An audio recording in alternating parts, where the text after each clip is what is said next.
Jérémie 29:10. Car voici ce que dit Jéhovah. Lorsque les 70 ans à Babylone seront écoulés, je m'occuperai de vous et je réaliserai ma promesse. Je vous ramènerai dans ce lieu. Le code Strong H894 est utilisé soit pour le nom Babylone seul, soit avec différentes prépositions. Par exemple, dans Jérémie 52:11, il est traduit par le nom Babylone, et ensuite avec la préposition « à », placée à gauche du mot Babylone. Dans Jérémie 29:3 c'est pareil, remarquez qu'il y a le même signe à gauche du nom Babylone. Autre exemple avec Jérémie 29:15, traduit par « à Babylone ». Dans le cas de Jérémie 29:10, c'est le même code, mais là, le signe à la droite du mot Babylone est différent des autres. On retiendra que le code Strong signifiant Babylone ne nous permet pas de trancher et c'est grâce à la logique historique que les traducteurs font leur choix. Les témoins de Jéhovah traduisent Jérémie 29:10, avec la préposition « à », pourtant. D'autres traductions, en fait la majorité, disent que c'est le pouvoir de Babylone, qui devait durer pendant 70 ans. Quelques rares traductions sont comme la Watchtower, avec l'idée que 70 ans est le nombre d'années de servitude des Juifs à Babylone. Qui a raison? Quelle est la bonne traduction? Option numéro 1, version Watchtower. Le livre d'Esdras, les chapitres 1 à 6, décrivent le retour d'un petit groupe de Juifs à Jérusalem.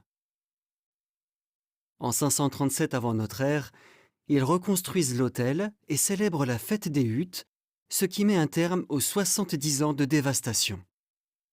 Les 70 ans de dévastation nous amènent à -607.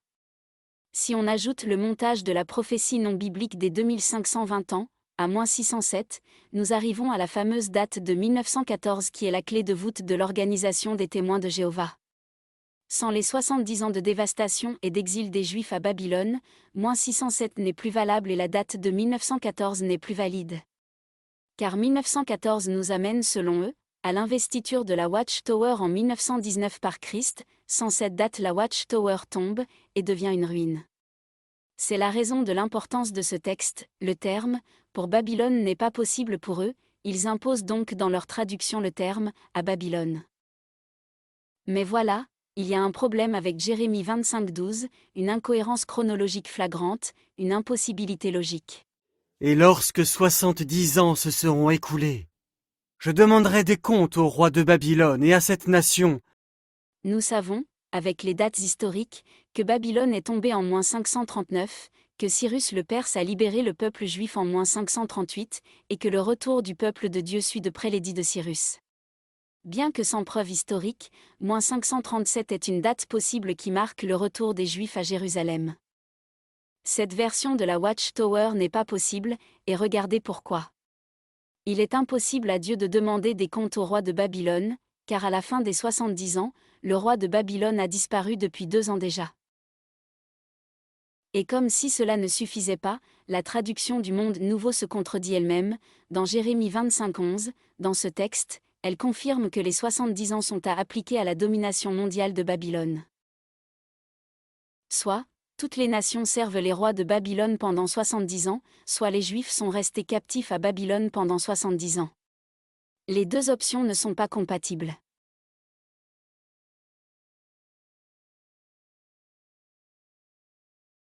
Version historique. En haut la version Watchtower, en bas la version historique. On sait que la chute de l'Assyrie est en -609, et fait de Babylone la première puissance mondiale. Et ces nations devront servir le roi de Babylone pendant 70 ans. Jérémie 25:11 parle bien de 70 ans de domination de Babylone, effectivement de 609 à 539 il y a bien 70 ans. Plus tard, en -605 Nabuchadnezzar monte sur le trône de son père pour 43 ans, et après 18 ans de règne, c'est-à-dire en -587, il monte dans le pays de Juda et détruit Jérusalem. Remarquez qu'il n'y a pas de décalage ni de trou de 20 ans dans la lignée des rois de Babylone contrairement à la version de la Watchtower. En accord avec Lévitique 25:8 et 10, sur la règle divine des 49 ans de sabbat, suivie par l'année du jubilé, vous constaterez que de -587 à -538, nous avons un total de 49 ans sabbatiques et que l'édit de Cyrus, dans la 50e année, permet le retour du peuple de Dieu à Jérusalem, pendant l'année du jubilé. Ainsi, la Bible inspirée montre que notre Créateur reste fidèle à ses propres règles. Ceci conclut cette vidéo qui prouve que, même sans les codes Strong, avec une étude profonde de la Bible, la vérité est éclatante. La bonne traduction du texte est donc bien, pour Babylone, et non, à Babylone, comme c'est malheureusement écrit dans la Bible traduction du Monde Nouveau. Du coup, les 2520 ans doivent partir de -587, et nous amènent à 1934. Donc l'inspection de 1919 ne peut pas avoir eu lieu. Et voilà pourquoi 607 est vital pour la Watchtower, et que dans leur traduction c'est à Babylone qu'ils ont choisi d'imposer contre toute logique.